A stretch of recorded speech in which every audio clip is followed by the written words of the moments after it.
So by the time this video's out, we've gotten into about 3 episodes of Chainsaw Man, and that's a decent amount. It feels like the fall season of anime just started yesterday, man. This always happens. I was one of the probably few that didn't actually read the manga for Chainsaw Man. Chapter 1 was released around, I want to say like December 2018, early December, and I actually didn't find out about it until I think chapter 2 or 3 came out. You know, they would tell me that the premise has to do with the demons or devils, but they would also tell me that this isn't like any other anime or manga that you've seen before. And so, you know, for better or for worse, I just ended up not reading the manga. I don't know if I forgot about starting it. I don't know what point I was at, but I think I wasn't really reading manga that much back then for just that very moment in time. Now, by the time I got to like chapter 10 and 20, people just kept telling me that it gets better and better. So at that point, it's like, all right, let's just see if an anime comes out. And I've done this before with other manga. I did it currently with Blue Lock, which, whew, thank God I waited for that. And so in just around 2 years, so much hype had built up. Now, for being real, the anime for Chainsaw Man could have and would have realistically came out probably the end of 2020, maybe early 2021.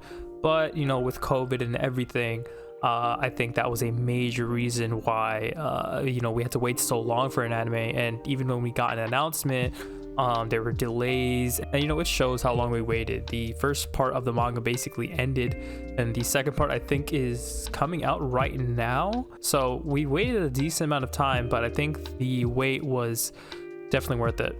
So far, I would say the anime is exceeding all my expectations. Right off the bat, when the first episode started, I could tell this is something a little bit different. It's very grim.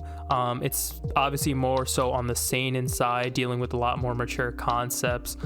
Even just the main character himself, before he even, you know, gets to that, you know, classic point in the story where he gets powers and he meets like a new cast of characters. He's already gone through so much, you know, from having to sell his kidney, I think, his eye, and his left nut. The anime doesn't pull any punches. It lets you know right away that Denji has, you know, been through the ringer, and the only person he has right now in his life is Pochita. Oh, by the way, this is gonna have spoilers for like the first 3 episodes of Chainsaw Man, but I wish we had gotten more time with Pochita. I feel like we could have gotten closer to him, and, you know, him eventually, I guess, merging into Denji would have hit a little bit more. Don't get me wrong, he's really cute, and, you know, it's one of the more creative and likable mascot characters in recent times, but I just feel like a lot happened in the first episode. It wasn't rushed, but I don't know, I'm a kind of a stickler for those things. I want to be attached to a character before they, you know, disappear from the story, but who knows, stuff might change.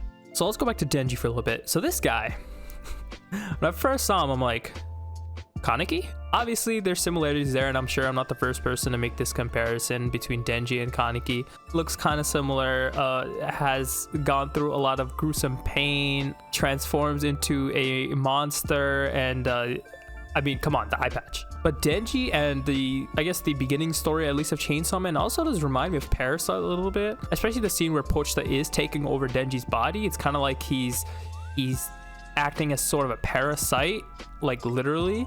So it did remind me of Migi a little bit, and you guys don't know, Parasyte is easily one of my favorite anime of all time. So we gotta talk about it. It's something that people are gonna talk about no matter how good it gets, no matter how advanced this way of animating gets. CGI. So obviously Chainsaw Man has CGI in it.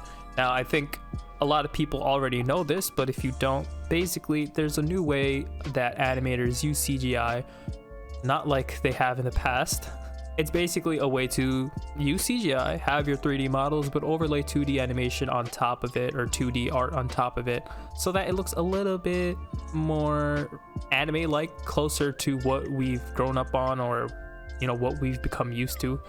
So it's definitely much better than CGI that's, you know, that was used before, and honestly is sometimes still used in some anime, but I'm still not fully used to it yet. Yeah, the movements of Denji and the monsters are pretty smooth, but I still feel like there could be some improvements there, and I don't know if I'm ever gonna get used to, 3D animation, 3D CGI over just straight up 2D animation. It feels like I'm like watching a cutscene in a video game sometimes. Denji's chainsaws are probably very hard to animate while they're moving in 2D, so they gotta do what they gotta do. Chainsaw Man, another demon slaying show. You got demons in Demon Slayer, you got cursed spirits in Jujutsu Kaisen, now you got devils in Chainsaw Man.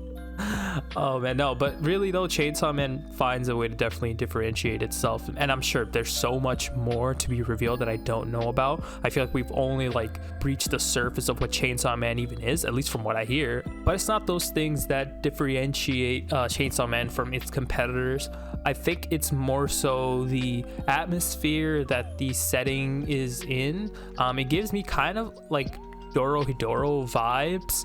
If you've watched that show, which also has CGI in it, but it's a really good show, and it has that atmosphere where, okay, you have a city in an anime where anything could happen, on any random day, anything crazy could happen. And that's not to say Chainsaw Man is episodic, but it doesn't seem to have a linear storytelling, and I think I'm gonna like that. So the cast of characters, I like it so far. I don't think this is all the characters, but we've basically been introduced to our main four. You've got Denji, you got Makima, you've got Power, and you've got that black-haired character. I forgot his name. Aki, that's his name. So obviously, I think a lot of people's favorite is going to be Makima for pretty obvious reasons. Power, I think, is cool. I think she's definitely one of those characters that's going to grow on me, and I think at some point she's going to have like probably a major character arc. Now, the relationship between Denji and Makima is something that people might have a problem with, but it's really not that big of a deal. I don't think Chainsaw Man is going to, abuse that romance or make it like a overused shtick. Some people might even compare Denji to Meliodas from Seven Deadly Sins with the way he behaves sometimes and the stuff he says, but let's be real, no one is as bad as the Master Groper. Oh my god, the ending songs, I totally forgot to talk about this. This is the first time I've ever seen this in anime, period. An anime having different ending songs every episode is, I genuinely don't think that's ever been done. And the fact that Chainsaw Man is doing it means this is heavy promotion work right here. There's obviously pros and cons to having multiple ending songs, or specifically an ending song every episode. You don't really get attached to ending songs, that same experience every episode, and for some people that might be pretty important. I've always been more of an opening song versus ending song kind of guy.